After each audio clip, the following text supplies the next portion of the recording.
Do you want me to be honest or just speak, political correctness here? But I choose to be honest with you. I choose to be honest with you. And for me to be honest with you, I have to go back a little bit.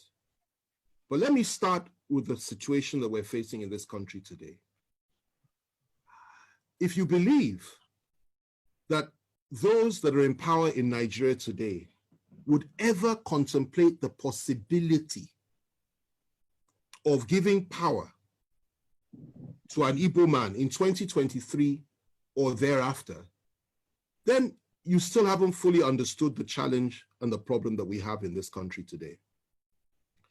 You need to understand that the mindset of some of these people, not all, some, but those that Buhari represents, that is his own clique within the Fulani ruling class, not all Fulanis, but his own clique, who are in power today.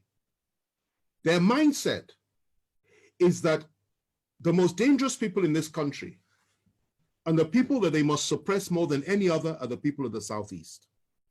And you need to understand that before the Civil War, and I need to go back in history because that's a damn good question and it deserves a clear answer, a thorough answer. Let's go back a little bit. Before the Civil War, these same people, he, for example, was active then. And you need to remember the role that they played on the night of July 29th, 1966, when the Northern Officers Counter Coup took place. And 300 Igbo officers were killed in one night, including an Igbo head of state. He was involved. And many of them that are running this country in that cabal today were involved or supported it. They said it was to pay back for what had happened in January 15th, 1966. Now, after that, what happened?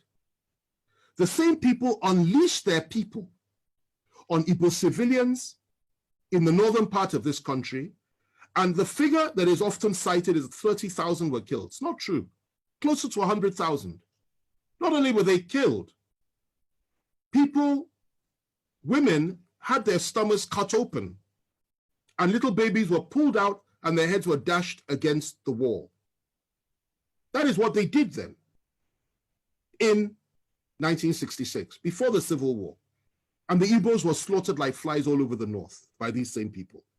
They went rushing back to the east, where they believed they were safe. And the position was this: the leader of the core northern Muslims within the army, Murtala Muhammad, urged Gawan, who was head of state, to march on the east immediately and wipe out the Igbos.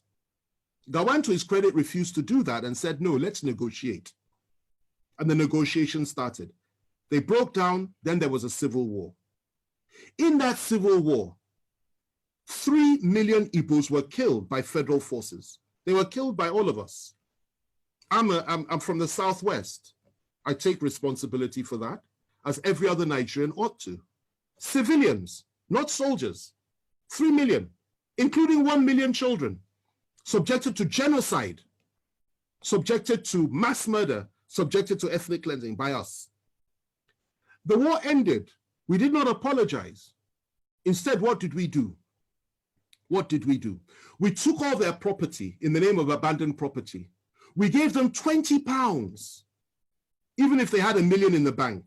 And we said, come back, no victor, no vanquished. Biggest lie from the pit of hell. There was a victor and there was a vanquished. And we all know who was who. They came back into Nigeria and we reintegrated them.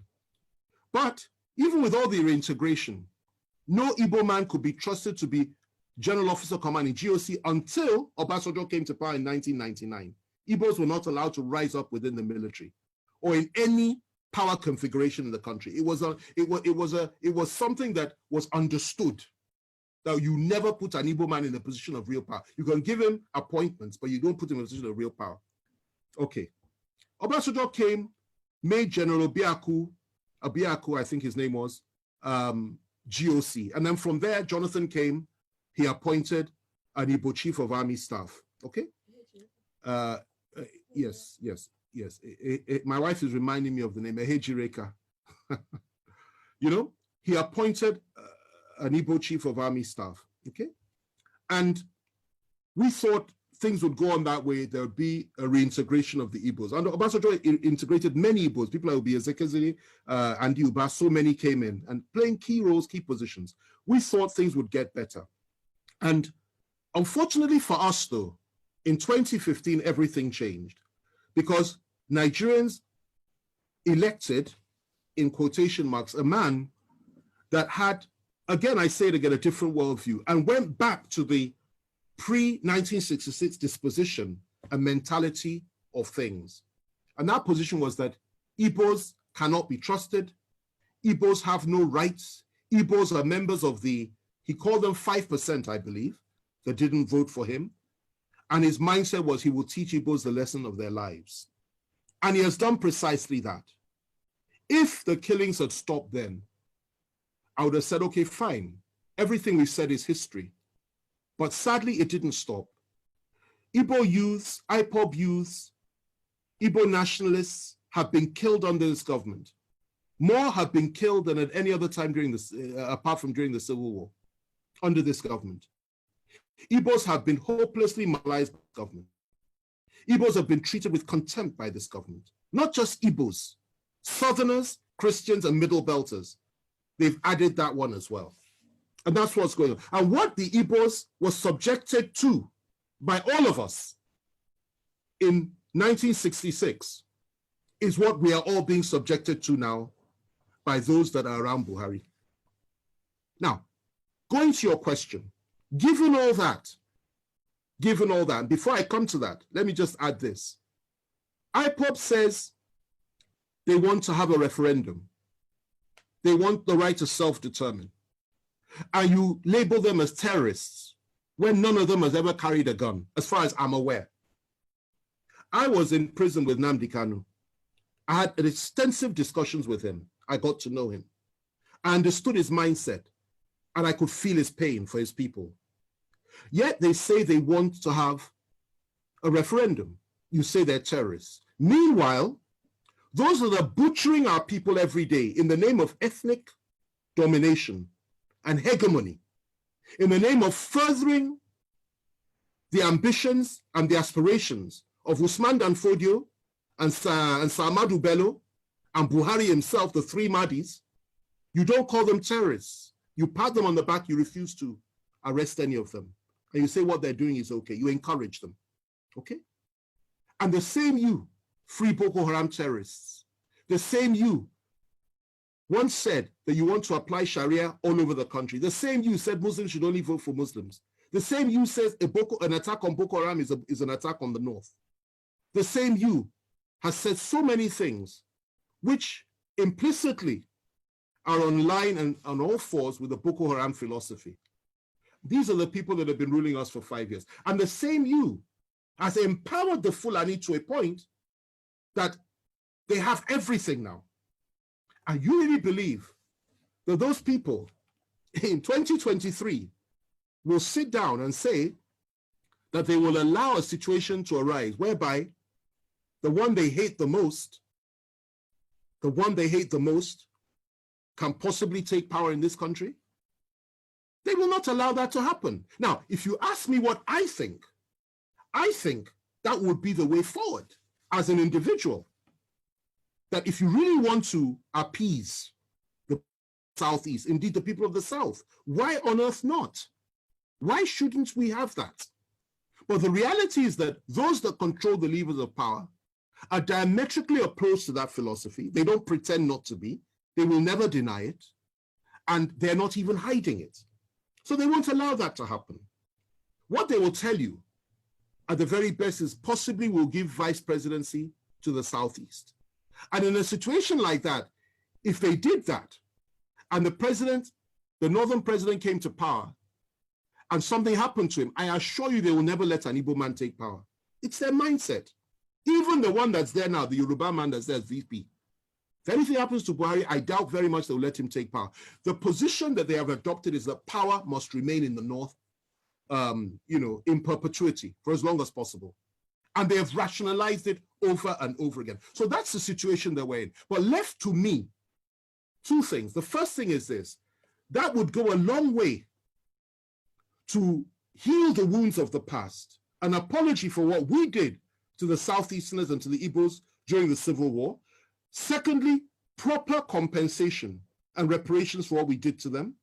Thirdly, to now openly come forward and say, let an Igbo man be president of Nigeria, because they've never had an elected Igbo, we've never had an Igbo man leading us with power. Let it happen. That is what I would suggest. That's the first one. The other one is this. If it is, you know, you can't do that.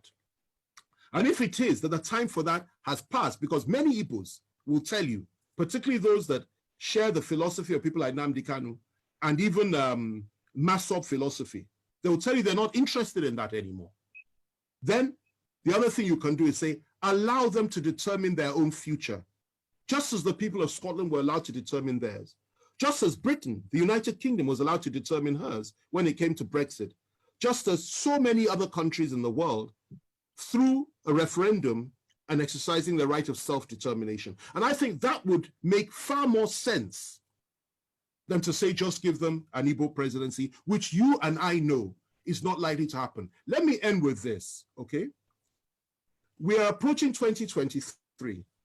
Some in the Southwest, specifically Bola Tinubu, believes that his party will field him. I will tell you this today. He has made the biggest mistake of his life. They will not support him. Their position is to keep the presidency in the North. And even if he manages to clinch the nomination for the APC, they will now shift their support to another party that will field a Northern candidate. Mark what I'm telling you today, because I've been right 9 times out of 10 when it comes to these predictions. I've been right. And I'm telling you, I'll be proved right again. That is the mess that we're in this country. So your aspirations are legitimate. You have every right to have an Igbo president. It will be a good thing for this country, for the people of the East, and indeed for the people of Africa. But those that believe they own Nigeria will not allow it, they will not accept it, and they will not create a level playing field for it. And that's the reality.